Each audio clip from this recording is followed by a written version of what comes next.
is Pallanguzhi? Pallanguzhi is a traditional Indian board game which involves two players. The word Pallanguzhi comes from Tamil words Pal, which means many, and Kuri, which means pits. Commonly played in South India, the board is made up of two horizontal rows of 7 holes each. The holes are filled with tokens such as shells, marbles, pebbles, or tamarind seeds.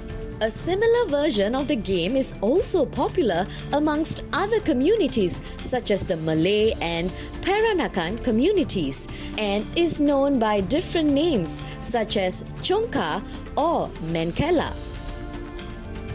Traditional Indian games like the Pallanguzhi encourage social interaction and is a fun pastime. It also builds skills such as strategic thinking, arithmetic, and motor skills. How to play? The game can be played in different ways. Here we will learn one of the ways. Fill each hole with 5 tokens. Step 1. The first player starts by picking up all the tokens in one hole from his side of the board.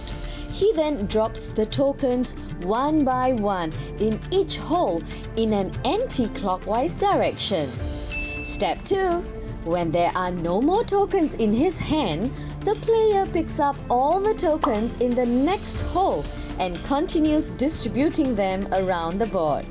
Step 3.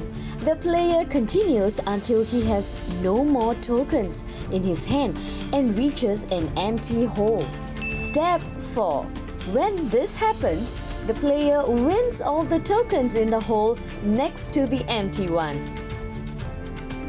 If both holes are empty, the player does not win any tokens for that round. Then the second player starts his turn and follows steps 2 to 4. The game continues until all tokens are taken from the board. The player with the greatest number of tokens collected wins. We hope you enjoy playing this game with your family and friends.